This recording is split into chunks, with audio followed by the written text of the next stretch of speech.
I made a horror game and forced my friends to play it, but they all said that it wasn't scary, so I remade the entire game, made it 3D, and hid it secretly to catch them off guard. I moved from a low power engine to a fancier one, quit my job, and spent the next 30 days building this game.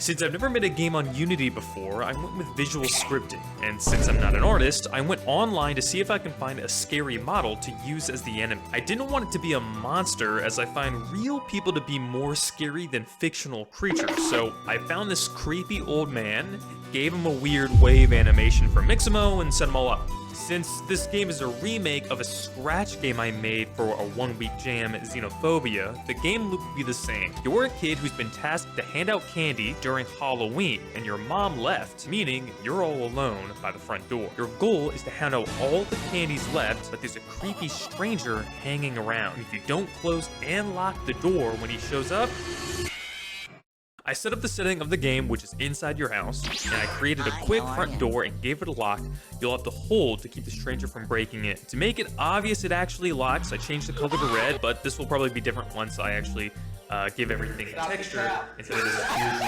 gray outline. I then animated the door opening whenever you click it open and shut. Since I had my creepy stranger, I needed a kid to hand the candy to. I found this cute but weird pumpkin head kid that came with a creepy animation and set them all up. I then spent way too much time adding sound effects to the door, the kid saying trick or treat, the stranger, and some ambient background noise. It was a good time to actually give this house some texture, so I found some textures already in my asset folder to make an unsettling environment with brick walls and dark lighting. No horror game is complete without a jump scare, so I quickly animated the stranger popping out at you and then added a restart screen. But then the restart screen broke and I spent the next 2 days trying to figure out why. The sprite would disappear or the canvas would just not resize correctly.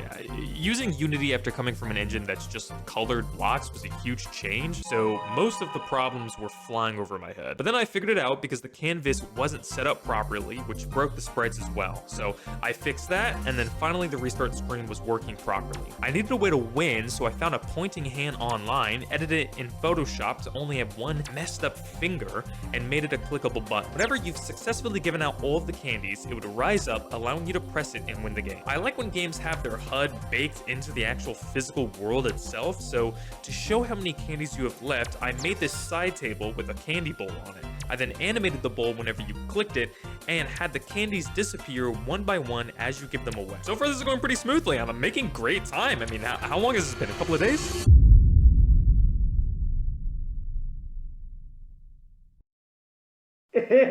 Okay, all of that took me way too long, but I still have a lot of time. I just have to add a tutorial, make a winning screen, add difficulty, clean up the textures on things, and make an entire second fake game to hide this one behind. So I got to work on making a real lock for the door and animated it, and gave it some sound so you know when it's locked and unlocked. Unlike a normal lock, this one you have to hold down, so I made sure it stays locked as long as the player doesn't let go of the left mouse button. Creating a tutorial was going to be weird, but I settled with having a note from your mom tell you how to play the game. Hand out candies, lock the door if you see a stranger, and done. Easy enough. At first I tried to make it a UI element in the canvas, but that didn't work so well due to resizing that I threw that idea at the wall and made it a physical giant note that just floats in front of your face instead. With that finished, the hidden game is done. Now I just have to create an entire second game to hide behind. I decided I'd make a game that was clearly really bad to shock them once it switches over to the scarier one. I went with a 2D game where it's basically the same gameplay loop but in 2D. Then I found out about the game Dragon's Dogma 2. Developers actually hid the second game behind the first, and you can only find it if you perform specific actions in the game. I like this idea, so I made it to where you can actually beat the game if you want, but if you keep playing to a certain score, you can find the real game hidden behind it all. Throw up some tiles, make a stranger, make a kid, give the player a score, animate a door, animate the stranger for the jump scare, toss up some sound effects, add a game over and win screen, and make a cutscene between the two games, and done. Now if the player gets a score of 10, they win, but if they keep playing to level 15, this happens. Yeah, I actually didn't want to spoil this yet, but keep watching because one of my friends does actually get it. Now, export the game and kidnap my friends to make them playtest it. I almost missed the door. Oh, dude. Close the door and a piece of candy. Or trick or treater, bro. Slam the door just in the face. I did it again. Did it twice. 3 times! You, it was instant. Is that the bad guy? Okay, this guy needs a life. Here, I opened the door again. Oh, what's this?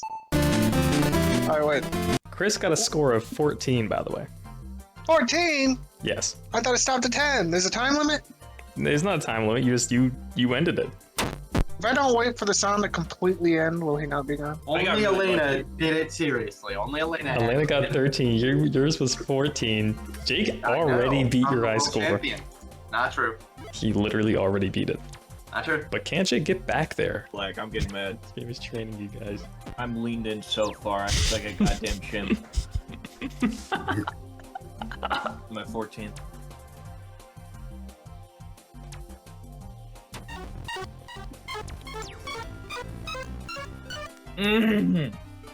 Whoever made this was a bitch.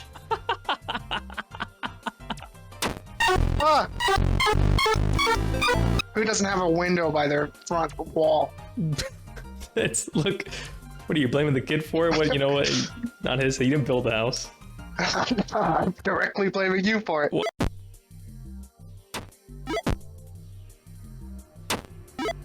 Oh, What's that?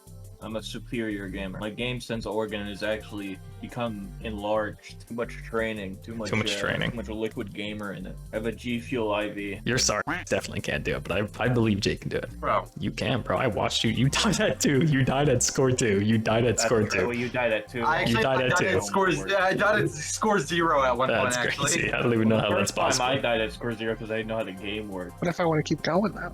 To be honest, it's nothing past 15. Yeah, well, I wanted to get 16 just because. Okay, fair enough.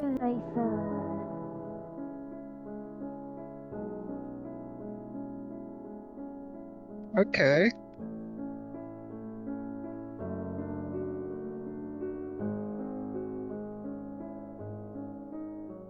Welcome to the real game. I like the screen. Oh. Okay, see now this is better. Welcome to the real game, baby. Do I have to touch the candy? How does it work? You Or can does touch it the just candy if empty? you want. Oh. Don't do Is there any it too secret in much, this path? Is there any secret? Stop it. Whoa! My bad, Dad. though. He doesn't like when you do that. That was creepy. What's a monster look? Ah! Hey, you better be careful. Why'd he still come in? You didn't What? read, huh? You're anti-reading? Oh, I didn't read it. You see the lock on it, don't you? I thought there was a door handle. I thought you got better about it. Still no door handle, huh? There isn't a door handle. Yeah, you're right.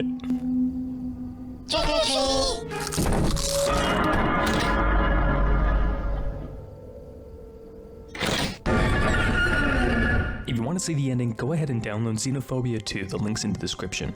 I'll be making even more games from now on, so go ahead and subscribe and click here to see the next game I made. That one is even better.